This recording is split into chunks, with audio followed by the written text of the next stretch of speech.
आज गिरिराज और दुर्गा के घर में बहुत चहल पहल है। घर को अच्छी तरह से सजाया गया है। किचन में से अच्छे अच्छे खाने की खुशबू आ रही है। ऐसा इसलिए क्योंकि उनकी बेटी आभा और दामाद जी अहान शादी के बाद पहली बार घर पर आ रहे हैं। हिमांशी, बहू जल्दी से सारा काम कर लो। आभा और दामाद जी आने ही वाले हैं। कुशल बेटा, तुम सारा सामान तो ले आए हो ना? और काजू कतली लाए हो या भूल गए? दामाद जी को बहुत पसंद है। हिमांशी और कुशल एक दूसरे से बहुत प्यार करते हैं और अपने माता पिता की सारी बातें मानते हैं। लेकिन जब से कुशल की बहन आभा की शादी हुई है, मानो उसके माता पिता के लिए उनका दामाद ही सब कुछ है। आभा और अहान घर पर आते हैं। सब उनका स्वागत करते हैं। आभा और हिमांशी किचन में खड़ी होकर बातें करती हैं। आभा, कैसे है तुम्हारे ससुराल वाले? तुम्हारा मन तो लग रहा है ना वहाँ? और अहान जी तुम्हारा ख्याल रखते हैं या नहीं? पता नहीं भाभी, कभी तो लगता है कि ठीक है, कभी तो लगता है कहाँ फंस गई। जैसे भैया आपकी मदद करते हैं, आपका ख्याल रखते हैं, अहान ऐसे बिल्कुल भी नहीं है। अरे इतना मत सोचो तुम। शुरू शुरू में थोड़ी दिक्कत आती है, लेकिन बाद में सब ठीक हो जाएगा। चलो बाहर चलते हैं। हिमांशी और आभा चाय नाश्ता लेकर बाहर आई। सब लोग आपस में बात करने लगे, लेकिन अहान बहुत घमंडी तरीके से बोलता है। आपका घर तो बहुत बड़ा है ससुर जी, आपका और कुशल का बिजनेस भी बहुत अच्छा चल रहा है, तो आप लोगों ने दहेज देने में इतनी कंजूसी क्यों की? अरे दामाद जी, कैसी बात कर रहे हो?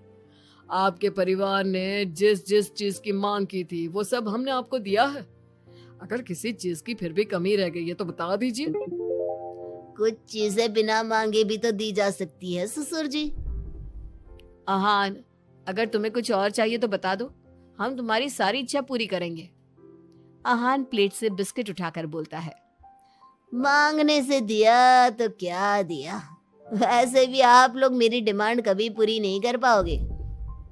आभा और अहान अपने घर चले गए। उनके जाने के बाद कुशल कहता है। मम्मी, हमने आभा की शादी गलत घर में तो नहीं कर दी? अहान और उसके घर वाले तो लालची लग रहे हैं। अरे चुप कर तू।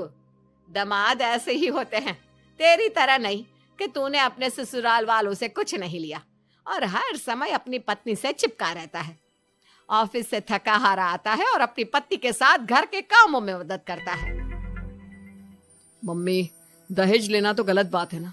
और हमारे पास किस चीज की कमी है? मैं अगर हिमांशी का घर के काम में हाथ बटाता हूँ तो वो भी मेरा ऑफिस का बहुत सारा काम करती है। इसमें बुरा क्या है? पति पत्नी को एक दूसरे की मदद करनी चाहिए।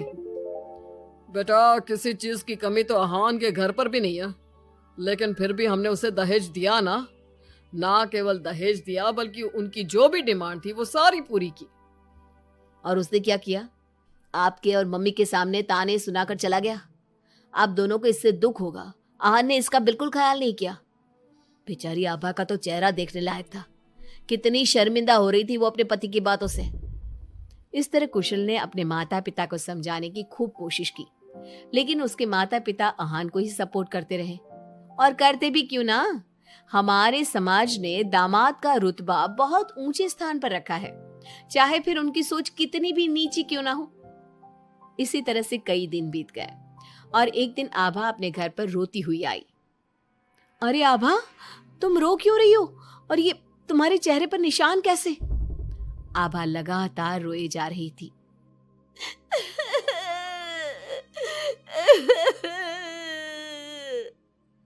अरे बता मेरी बच्ची, क्या हुआ है तुझे? मत रो इस तरह, मेरा तो दिल बैठा जा रहा है। क्या हुआ है बेटा? हिमांशी और दुर्गा के बार बार पूछने पर आभा ने बताया। मम्मी, मुझे अहान ने बहुत मारा है। क्या? दामाद जी ने तुझ पर हाथ उठाया? लेकिन क्यों? वो रोज शराब पी कर आते हैं और मुझे मारते हैं, लेकिन आज तो उन्होंने हद ही कर दी। क्या अहान जी शराब पीते? ये बात तो उनके घर वालों ने बताई नहीं थी। अरे कौन अपने बच्चों की कमियां बताता है? आने दे तेरे पापा को, वही बात करेंगे अहान और उसके घर वालों से। शाम को जब गिरिराज और कुशल घर पर आए तो उन्हें आभा का चेहरा देखकर बहुत गुस्सा आया, लेकिन वो करते भी क्या? आखिर अहान घर का दामाद है। पर आभा के चेहरे पर चोट के निशान देखकर कुशल से चुप नहीं रहा गया। कुशल ने फोन करके आहान से बात की। आहान, तुम्हारी हिम्मत कैसे हुई मेरी बहन पर हाथ उठाने की? तुम्हारी बहन घर में किसी की बात नहीं सुनती, जो उसके मन में आता है वही करती है। अब तुम ही बताओ मैं कैसे चुप बैठ सकता हूँ। अगर वो किसी की बात नहीं सुनेगी तो तुम उस पर हाथ उठाओगे? मैं तुम्हारी तरह नहीं कि अपनी पत्नी के पीछे पीछे घूमता रहूं। अगर तुम्हारी बहन जरा भी टेढ़ी चली ना तो मैं उसे इसी तरह से मारूंगा। ये बोलकर आहान ने फोन काट दिया। ये सुनकर कुशल को बहुत गुस्सा आया। कुशल ने कहा, अब आभा अपने ससुराल नहीं जाएगी। आपने उसकी शादी गलत इंसान से कर दी। वो आदमी आभा के लायक ही नहीं है। अरे पागल हो गया है क्या? अपनी शादीशुदा बहन को घर पर बिठाएगा? लोग क्या कहेंगे? मम्मी, आपको अपनी बेटी की चिंता है या लोगों की? आहान हमारा दामाद है और घर में छोटे मोटे झगड़े तो होते ही रहते हैं। हमें इन बातों पर ध्यान नहीं देना चाहिए। हम आहान के माता पिता से बात करेंगे। आभा को आहान बिल्कुल पसंद नहीं था, लेकिन उसके माता पिता समाज के डर से उसे बार बार आहान के घर पर भेज देते थे। इस बार भी आभा को अपने ससुराल जाना पड़ा। एक दिन हिमांशी की तबीयत खराब हो गई तो उसने घर का काम नहीं किया। तबीयत खराब होने का बहाना बनाकर सुबह से लेटी है। तुझे इस घर में जितना आराम मिला है ना, दुनिया में किसी बहू को कहीं इतना आराम नहीं मिला होगा। तेरा तो पति भी तेरे साथ काम कराता है। देख मेरी आभा को, बेचारी कितना पिटती है अपने पति से और सारे घर का काम खुद ही करती है। शाम को जब कुशल घर आता है तो हिमांशी उसे सारी बात बताती है। तुम मम्मी की बात का बुरा मत माना करो। मम्मी चाहती है कि मैं उनके निकम्मे दामाद की तरह बन जाऊं, जो अपनी पत्नी की बिल्कुल भी इज्जत नहीं करता। लेकिन मैं ऐसा नहीं बन सकता।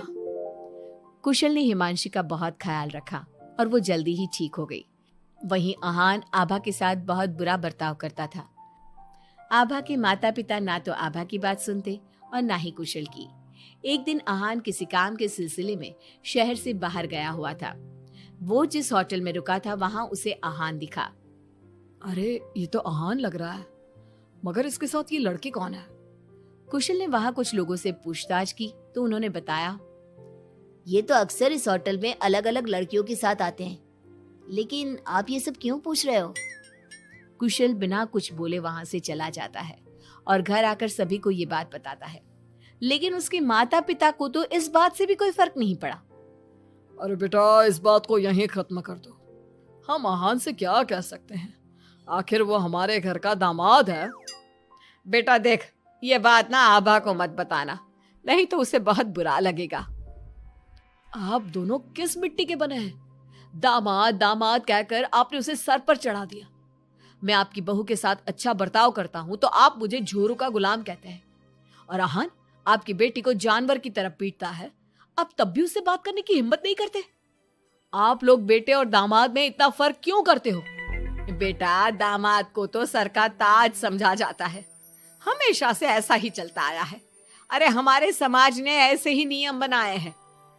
चाहे वो आपकी बेटी के साथ कैसा भी बर्ताव करे, उसे जानवरों की तरह मारे पीटे। मम्मी, ये पुराने जमाने की बातें हैं। आजकल कोई पढ़ी लिखी लड़की इतना नहीं पीट रही जितनी हमारी आभा पीट रही है, वो भी सिर्फ आप दोनों की वजह से। मैं आज ही उसके ससुराल जाकर उसे सारी बात बता दूंगा और आखिरी फैसला उसका होगा। कुशल और हिमांशी आभा के पास जाकर उसे आहान की सारी सच्चाई बता देते हैं। आभा अपने भाई के साथ आ जाती है। घर आकर वो अपने पति को तलाक के पेपर भेजती है। हालांकि गिरिराज और दुर्गा अभी भी अपने दामाद के साथ है और तलाक के खिलाफ। उनको अभी भी समाज की चिंता है, बेटी की नहीं।